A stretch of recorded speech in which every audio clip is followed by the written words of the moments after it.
On today's episode, it's not the size of the boat, it's the motion in the ocean. And while we're on the topic of lying, I want to point out that I may have misled some of you into believing that I am skilled or knowledgeable regarding these games. That is not true.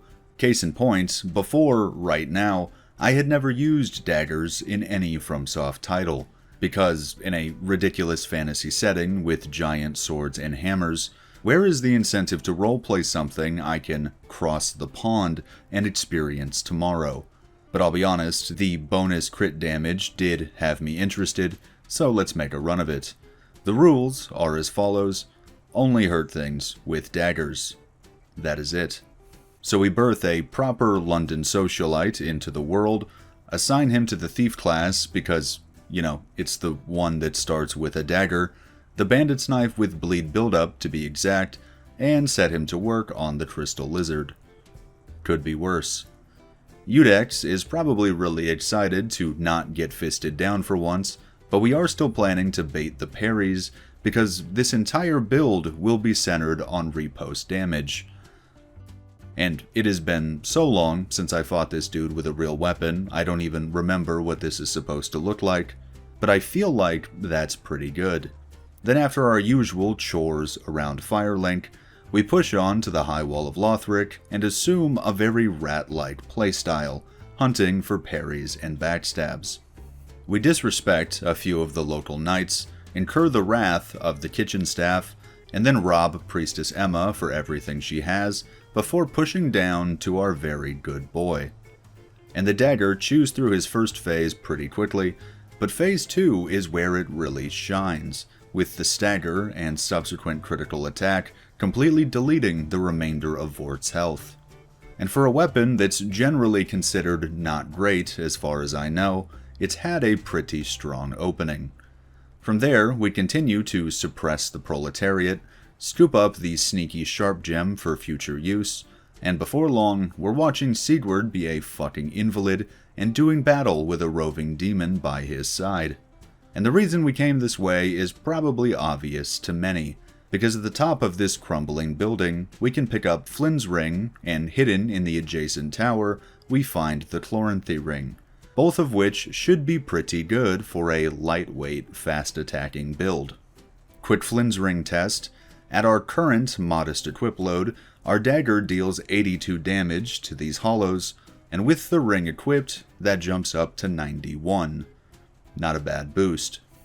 Now moving on to the Road of Sacrifices, it is shocking how well this dagger tears through Corvians, and Mildred is on the receiving end of some bad luck and doesn't fare much better. Which is good because she happened to be guarding the brigand twin daggers that we'll hopefully get a little use out of. On our foray into the first of the game's shitty swamps, I'm reminded of my poor capacity for crowd control before we finish our standard murder and loot ritual and push up to the Crystal Sage, where we take a page out of the fist-only book and bait parries because our critical attacks deal an absurd amount of damage to him. Naturally, the fight didn't drag on too long. But we're going to cut back towards Fair and Keep for now, right after we deal with the ruffians by the ladder. And the first behaves as expected, but the second makes things difficult for me, so instinctively I ass punch him into the afterlife, which is not a dagger attack and has technically resulted in me failing the run. But I'm not that worried about it.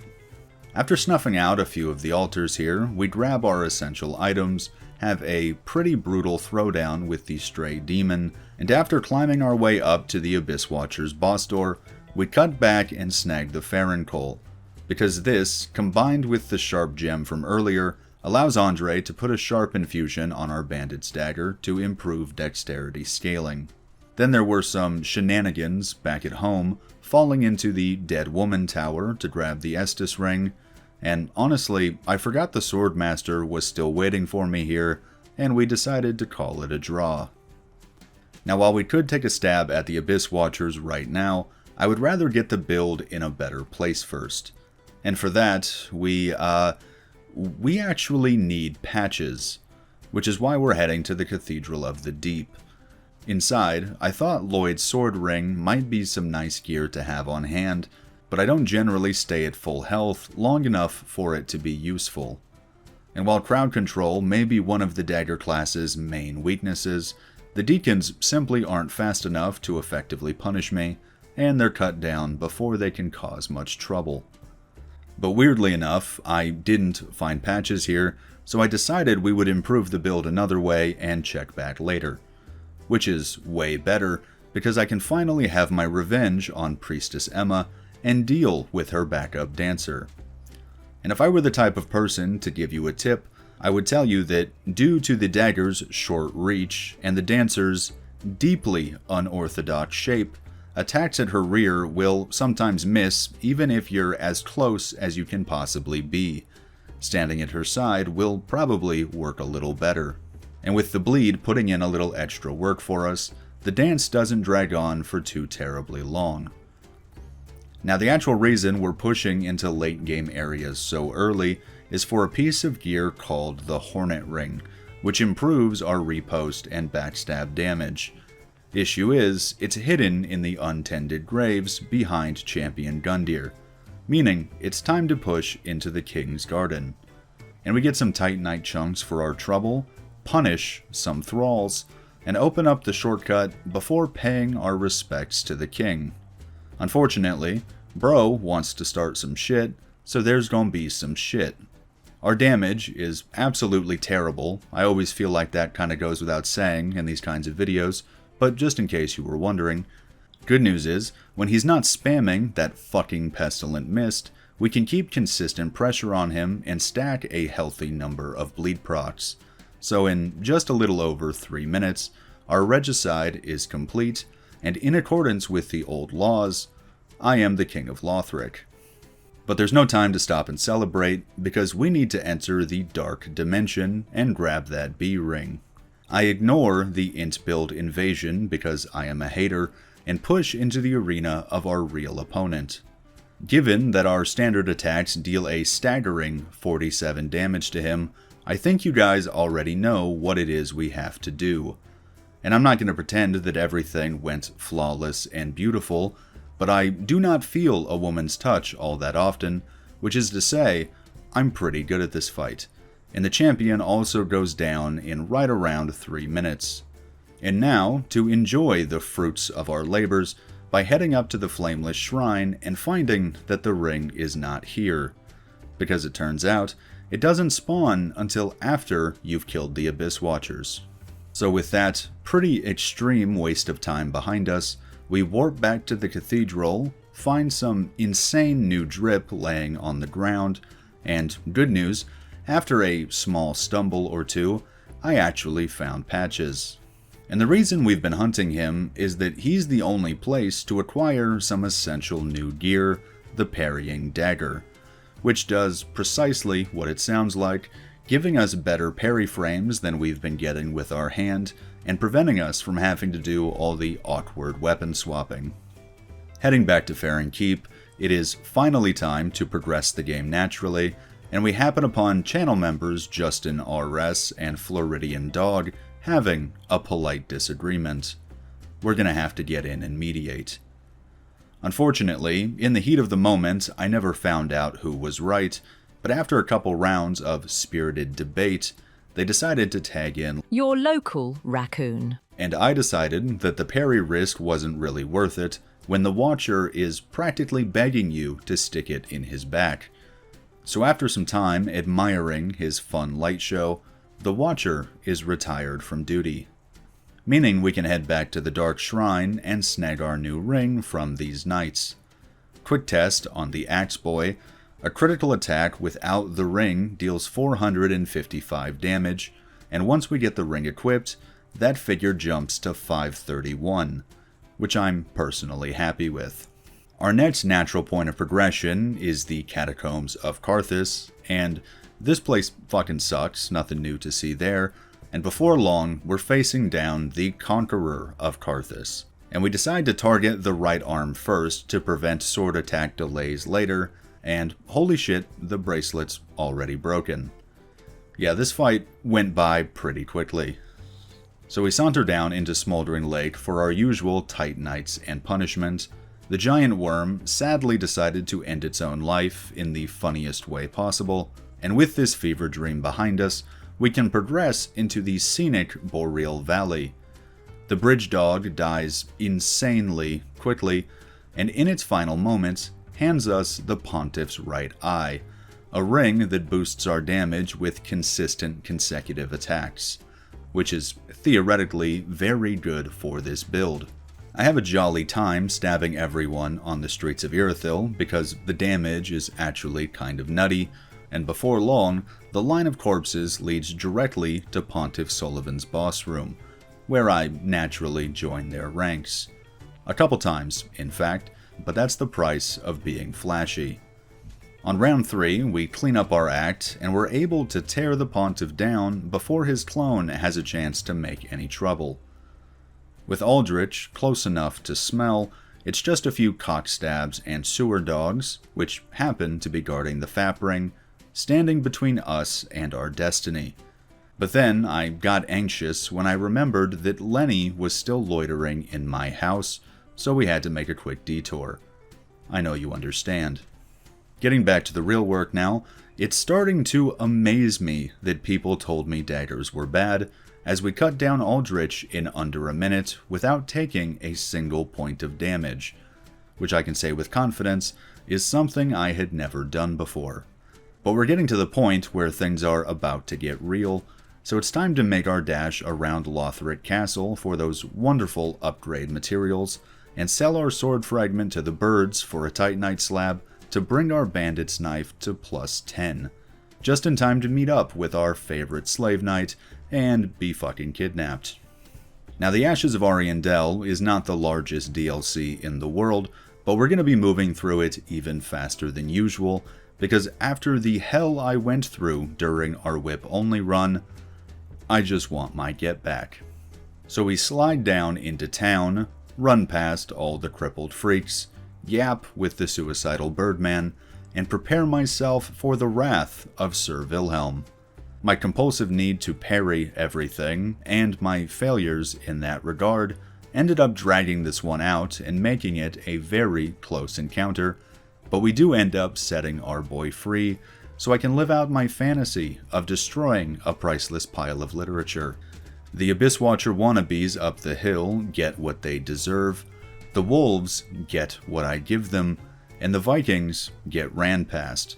So all that's left to do is bug out and spin the wheel, and already my vengeance has arrived. Father Ariandel hits me with some real freaky shit, which finally forces the nun to intervene. Now, Phase 1 has a bit of a messy start as I'm feeling out the timings and dealing with her robust size advantage, but it doesn't take long to catch her slipping and put an end to the foreplay. Once the big guy is fired up, we tend to stay on him as best we can, because even though he does quite a number on the camera, he is much easier to stack consistent damage on, so we pop out of Phase 2 with a whole 4 Estus left to our name. Thankfully, my recent amount of practice has made Black Flame Frida probably the easiest part of this fight, as we simply wait for the jump attacks or the 7-hit combo, then sneak to her back and punish. And I'll tell you what, putting Homegirl in a wood was the most catharsis I've had all week, but there's no time to stop and enjoy it, because we still have to do the Irithyll dungeon. Though, in all honesty, over-leveled as we are at this point, the locals don't make us work all that hard for it, and outside of the basilisks being even more annoying than usual, it is a pretty smooth run to the outside of Yorm's boss room. But because I simply cannot maintain focus for any meaningful period of time, instead of fighting Yorm, we cut back to Smoldering Lake because I forgot about the old Demon King, who is egregiously underprepared for our unprovoked assault, and within 10 seconds of contact, we've taken over half his health. We don't even take the time to let him erupt and somberly recognize the end of his era, because I do not care about his stupid fucking feelings. Side quest now complete, we can finally throw down with a much better king, whose feelings I do value. And the Storm Ruler is obviously off the table here, so it's time to get a bit scrappy. I decided to switch to the Daggers two-handed moveset for this fight to see if the more vertical swings could possibly catch Yorm's head on the downward slams. They couldn't, that was a stupid idea, but we rolled with it anyway. And with consistent hits to his right arm and the occasional crits that they allowed, we're able to take the crown after around 5 minutes of fighting. Not bad at all. And I hope you wanted to continue doing shit in the dumbest order possible, because now it's time to hit the Ring City DLC and nab some goodies. After appreciating the ambiance with Gram here, we cut a left at the first opportunity, attempt to style on the thick headless queen, then fail pretty badly and just kill it normally so we can grab its treasure, the Aquamarine Dagger, which is an intelligence scaling dagger that I would rather die than use. But this trip wasn't for nothing, because after taking the big fall and murdering an angel, we're able to chat with our new friend Lap and pick up both the Ring of Steel Protection +3 and the Murky Hand Scythe, which the educated people over at Reddit have told me is the best dagger in the entire game, complete with a splash of dark damage. So we have Andre infuse it with a sharp gem and then set out for more upgrade materials. Naturally, that means we're heading to Archdragon Peak. And the Dragon Men are pretty good at stopping you from doing fun things, but they're not a major problem, so we should have no issue getting through the Wyvern's arena and pressing on. Except, Miyazaki is a fucking dickhead, so the Wyvern shifts at the last second and I miss the plunging attack. Then I just died on the normal run-up. I think I might just be bad at this fight. But as has been true many times before, 3 is the magic number, and the Wyvern is suddenly no longer an issue. I take the pent-up frustration out on the nearby Drakeblood Knight, and keep on howling until the next Wyvern encounter not far from the end of the region. And given how badly it breaks the camera, and how genuinely awful the hit detection can be, I can't shake the feeling that you are really not supposed to fight him this way. But that kind of thing has never stopped me before, and after about 6 minutes of ankle stabs, he drops us the mother load. Then, since we're already here, I waste a bit of time bullying Havel, and run for my life to the Dragon Chaser's ashes in case we need more upgrades later. So now that the Murky Hand Scythe is fully ready to be field tested, and the path is already clear, I can't think of a better test subject than Little Sunlight Jr. And while it takes a little longer than usual to build to, the crit damage on the bird is fantastic, and we're off to phase 2 without a hitch. Now the first minute or so is a pretty even exchange between us, with his moveset actually being aggressive enough to counter most of the dagger's strengths. But once he starts taking the time to charge up his super moves, he allows us to build to the big crit, and with that, bro gets to become just like dad. Now as much as I enjoy having fun, I swear, we are done doing that now, because we have to go to the fucking Earthen Peak. And to this day, I am amazed that Yui Tanimura actually got away with this. I love it. And honestly, I was just kind of playing bad. My failures are my own, but that doesn't make them hurt any less. What does, however, is the fact that I died enough for our new friend Lap to retrieve a Titanite slab for us. And through the power of friendship, I was propelled to wonderful new echelons of violence, and we can turn our attention to the pit demons. Now, prior experience has taught me that I want to target the demon in pain first to make phase 2 less of a headache, so I do that. But it's also been so long since I did this fight that I forgot it's fucking obnoxious no matter what you do, with the demons attacking through each other's bodies and making no effort to stagger their combos. This shit is still unbelievably hype though, so please disregard any prior criticism, and let's just hope the second try goes better. And it does. We use what we learned to not get poisoned and keep them better spaced out, and once the prince is born, we stay glued to that boy's hips until the job is done. Now upon entering the ringed city proper, I'm not in much of a sightseeing mood, so unless it's to help our new friend Lap, we're not diverting from the main path. So we punish the various homeless people unlucky enough to approach, don our socially acceptable blackface to reveal a secret ladder, and discover the purging monument so we can tell the boy. Then, after another classic Dark Souls moment, we find ourselves in a very convoluted tomb where our friend Lap kicks us off a short drop as a practical joke before revealing his secret identity. And while this minor inconvenience means nothing to me, while I was running around being lost, a fella named the Moaning Knight decided to put me in a self-defense situation. So we give him the South London special and keep moving. I decided to just ignore Madeir on the bridge because I had never done that and I wanted to know if it was an option.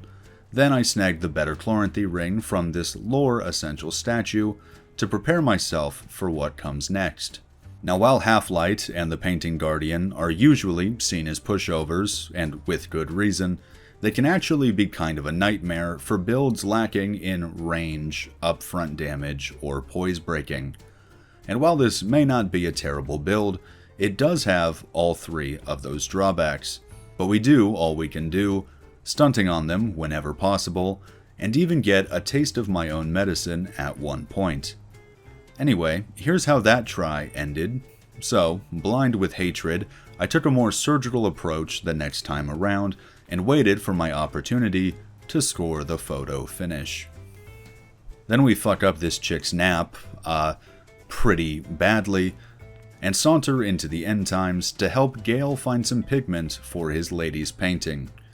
And like you guys are fond of pointing out, I really don't do this fight as often as I could, so we have ourselves a nice back and forth dance while we get reacquainted, and this dagger does piss poor damage. Might have to do with it being a dark damage weapon, I don't really know, but I'm okay with letting this fight drag out. All the way to when I ran out of heals and my prayers went unanswered. But coming back with lessons learned, Gale is feeling considerably more readable, and while he does make us grind for many minutes and once again takes all of our health, it's only a matter of time before the blood of the Dark Soul is ours. But we have literally no use for that shit, so we travel back to the currently burning painted world and give it to the little girl. I think this fucking chick might need to paint a little faster. Then I remembered I still have like 20% of the base game to do, so we need to be back in Lothric Castle getting to work. And I'm gonna be honest, I have egregiously damaged the pacing of this video because we are so powerful we can't even really get proper insight into the dagger's viability anymore. Which means it's time for a good old-fashioned slaughter, with the Dragon Slayer armor being the first to go. Heading up into the Grand Archives now, we brutalize the White Goo gang, kill the Crystal Sage faster than we're supposed to, and generally have a pleasant walk around until we reach the gank on the steps.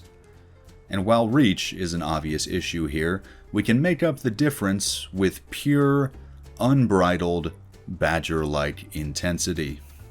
And with no serious challenge left, it's time to literally go bully cripples, which I don't even want to do, but Miyazaki is making me. And after our dagger rips through phase 1 in about 32 seconds, I have a feeling this isn't gonna last too long. I mean, it would almost feel kind of mean if these two hadn't done permanent psychological damage to me earlier in life. But then I came to a realization. In a video all about using daggers, I have completely failed to use the weapon called Dagger. So we buy one from the old bat loitering in my house, have Andre smack a few upgrades on it, and we are well on our way to the final battle. But also, Henri and Horace are still fucking here. Like, they just survived the game. I had no idea they could do that. Anyway, we Mog the woman, and then make our way to the other end of the world. And Soul of Cinder's first phase decides to throw us a bone by not using the awful Pyromancer moveset. He actually stays in mage mode for like half of the fight, which was very thoughtful of him. Getting into the Gwyn situation after that, I wanted to parry his opening attack just like the old days, but it turns out you cannot do that anymore. I'm learning so many new things. And after letting Phase 2 play out for a bit because I wanted to listen to the soundtrack, the fire guy takes a big sit. We summon the woman to let her try again, and this time she turns off the world. And that is Dark Souls 3 with only daggers. Thank you all for hanging out. Everyone give a big kiss to the channel members, and I'll talk to you guys later.